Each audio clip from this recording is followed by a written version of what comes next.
And welcome to Cornerstone Commentaries. Today our guest is Brendan Robinson, formerly a law clerk with us here at the Institute, and currently a 2L at North Carolina Central School of Law. Today he will be discussing Indian Reservation gaming laws. Greetings.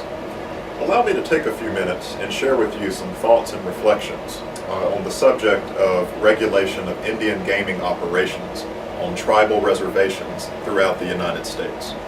This topic has come up in the recent months and weeks in North Carolina newspapers, and I know it will be of great interest to many people in our state. First, we should begin with the primary legal authority on this topic, which is the Indian Gaming Regulatory Act, or IRGA as it's typically called, which is a federal statute passed by the United States Congress in 1988. This statute had several purposes. First, it wanted to prevent and protect Indian gaming operations from infiltrations by organized crime. Second, it wanted to promote good faith trade practices by businesses who are involved in gaming operation type activity in the national industries.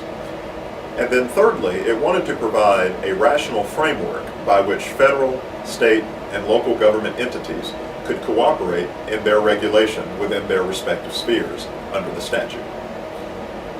Now, for the responsibility of enforcing this statute, this ultimately falls on the Secretary of Interior, who in turn is answerable to the President of the United States. However, day by day and year by year, the National Indian Gaming Commission, or as it's also known, the NIGC, has broad latitude under the IRGA to promulgate rules and regulations to see to it that the statute's purposes are being achieved in the regulation of Indian gaming operations. The NIGC has separated gaming operations into three basic categories. First, you have Class 1, and this is defined under the rules as social games solely for prizes of minimal value or traditional forms of Indian gaming engaged in by individuals as a part of or in connection with tribal ceremonies or celebrations. So the point of Class 1 is to limit what will be allowed on a strict basis. Only Indian gaming operations that deal with the tribe's social customs, heritage, history, or some educational purpose will be allowed under Class 1. The goal is not profit in this class. In exchange for that sacrifice of profit, however, the Indian tribal authority, not the federal government, will have almost all authority to determine what will be allowed within Class 1. So there's very little federal intervention in Class 1. This is starkly contrasted with Class 2, which is very high in profit-generating potential. This is what we commonly associate with casinos when you think of traditional bingo, electronic bingo, and Blackjack 21. In exchange for the millions and hundreds of millions of dollars in profit each year that these operations can yield, there is much more rigorous federal scrutiny for Class 2 gaming operations. And then finally, you have Class 3.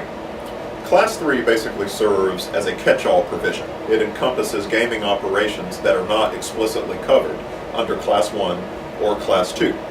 Of the three classes, Class 3 is the most flexible in terms of subject matter that will be admitted under the statute.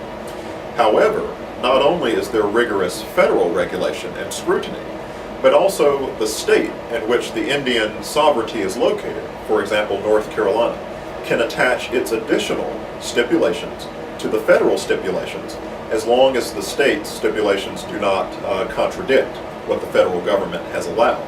So for example, if a tribe is located in North Carolina and it wants to opt for a Class 3 classification, it not only will have to follow and obey the federal regulations, but also state regulations. So with each of these classes, there is a varying degree of flexibility in terms of what you can do, and also how rigorous the federal or state authority will scrutinize what you do. And then one final note about this topic, and that is how it plays into the larger scheme of federalism, by which we have federal sovereignty coexisting with state sovereignty. This was the principal issue behind a 1996 U.S. Supreme Court case called Seminole Tribe of Florida versus Florida, in which the Supreme Court said that even under its Article I powers to regulate commerce with Indian tribes, with foreign nations, and among the several states, interstate commerce, Congress still, under the IRGA, cannot authorize civil suits against a state by an individual, a gaming operation business, or a tribal sovereignty. The reasoning behind this holding is clear.